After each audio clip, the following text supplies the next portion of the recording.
1. Canoa.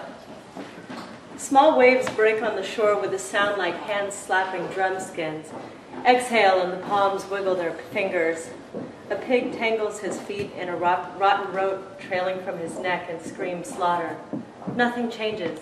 A 5-block town slips by unnoticed, pretending to be a shadow. Is the sand soft? It's a velvet skin. The ocean feels warm and viscous, less like water than milk, fresh from the breast. The breeze is easily mama's breath. And that's why you move so slowly and don't want to leave. You'd be better off here and much, much safer in her thick, warm hands. So why doesn't the therapist hang a hammock in her office? She'd excavate profounder lies if you kicked back on one of these instead of on the overstuffed couch, all filthy with dailiness. You're regressing, tripping like a child. Might not need a therapist at all if you spent enough time here. So maybe that's progressing, which is probably the same thing. Take the hypnotic rhythm of ocean. Now imagine it on the street. Think how slowly your heart would thud. Your eyes would have the otherworldly cast of an acid freaks, and you would never wear shoes, let alone high heels. You would never have to pay an overdraft fee, or kiss your boss's ass, or get a tooth drilled, or cover a zip with a Band-Aid, or lose a few pounds, or carry groceries upstairs, or fudge tax forms.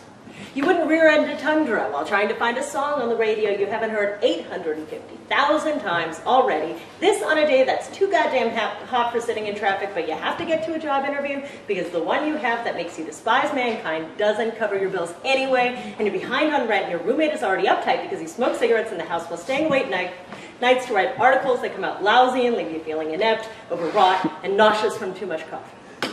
That would never happen if you lived in Canoa. Lean back and watch your dirty feet swing back and forth. The ocean sloshes in and out of a bat cavern behind your toes.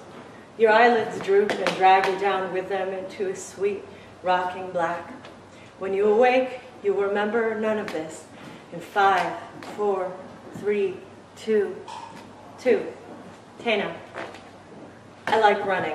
Not jogging, that's for girls with ponytails, but running on high. Day jobs, night jobs, Java 6, hooch, after-hour parties, coach carpool lanes, train wreck lovers, impossible deadlines.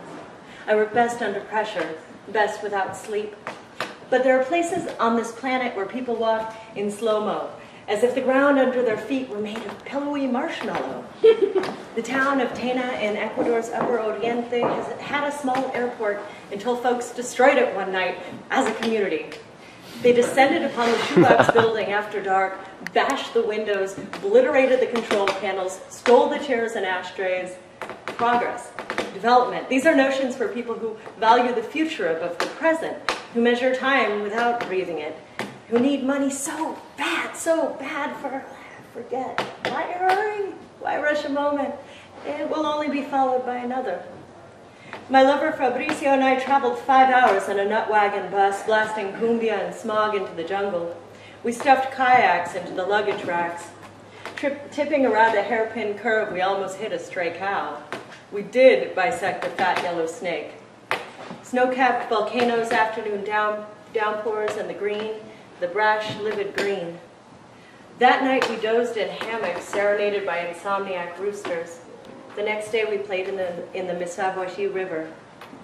In the afternoon, the local kids kamikazed the rapids on rafts made of rotten fence posts. I felt bizarre in my red plastic boat with my life jacket and crash helmet. Children stopped playing to gawk. The aliens had landed. One child stood on a boulder midstream and waved. Fabricio paddled over and offered him a ride on the kayak. The boy leapt, belly first, fingers spread onto the back prow. Fabricio fanned his paddle to keep from tipping. A couple of sneaks ambushed him from underwater and climbed aboard too. An expert boater, Fabricio managed not to tip and ferried several boys across a giggling confusion of elbows and knees and soggy white underwear across the rapids. But so many children boarded for the return trip that the kayak flipped over and sent all of them laughing and choking down the river. I hung out in an eddy behind a boulder. A butterfly wing could have tipped me. Lying on the planks of a suspension bridge and melting in the evening sun, I listened to the river sliding below and let the mosquitoes have their way with me. I felt people cross and tried to guess their age and quantity by the ripples their steps sent under my back. I had no idea. There were hundreds. There were 5. 3. Otavalo. The market is a maze. All afternoon I wander corridors of fresh flowers and brilliant textiles, pyramids of corn and bundles of sugarcane, baskets of eggs, lima beans and tree tomatoes, leathercrafts and moribund livestock. Indígenas stand and hawk their goods or kneel behind them like penitents. They favor gold necklaces and bowler hats, the men in ill-fitting suits and the women in fuchsia felt skirts. Roasted hogs flash caramel grins while vendors excavate the greasy flesh of their backs, scoop it into styrofoam cups, and top it with elote. At the end of the market, a flat, dusty lot stretches towards the Cotacachi volcano. In this lot sits an amusement park. It's not like the ones you know, or the ones I know. There are no flashing lights or loud music, no stuffed animals or clog your colon cotton candy. There's no bumper cars, no crowd, no petting zoo. 6 rides stand perfectly silent. The paint is filthy and peeling. Broken light bulbs swing in the early evening wind. Clothing flaps on lines strung between the rides and neighboring shanty shacks the size of outhouses. People live here. A man who might be the last Carney on Earth leans on a fence near the Ferris wheel, picking his teeth. This thing work? I ask. Sí, súbete. The Ferris wheel engine seems to have been rebuilt from a truck. It has a stick shift and clutch and spins a large tire. A heavy chain connects that tire to a smaller one, which in turn is attached to the Ferris wheel, akin to a giant bicycle gear. Against better judgment, I climb onto one of the rusty cars and give the guy a thumbs up. The carny fires the contraption, and I have never seen a Ferris wheel move this fast.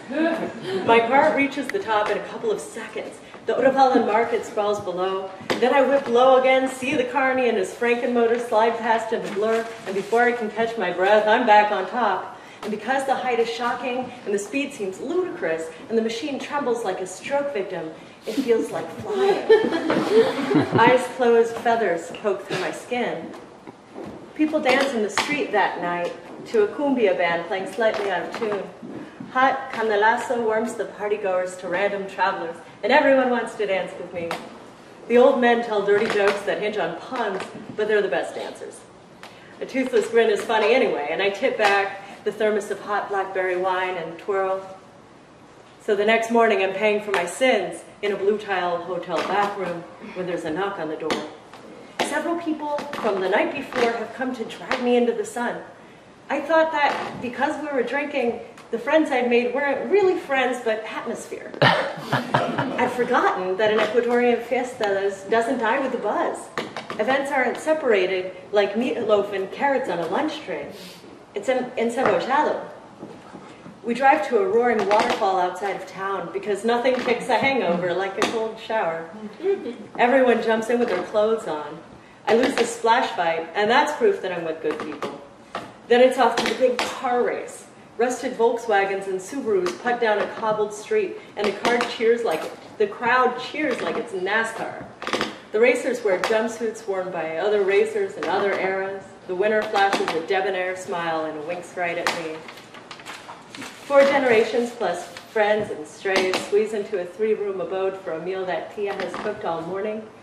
Her roast pork is so tender, even the ancients come back for seconds. I'd like to help with the dishes, but Tia shoos me into the backyard. I want to see you dance, she says. That's your job here. The evening turns pink. Another day collapses into memory and expands into myth. In the backyard, hands clap and cowboy boots stomp. The bulging, drunken smiles look so full, the eyes have become useless slits and the soul does all the licking. One of my new friends is dancing with his pants falling down. I would sell my old age to keep this, but it's gone in 1, 2,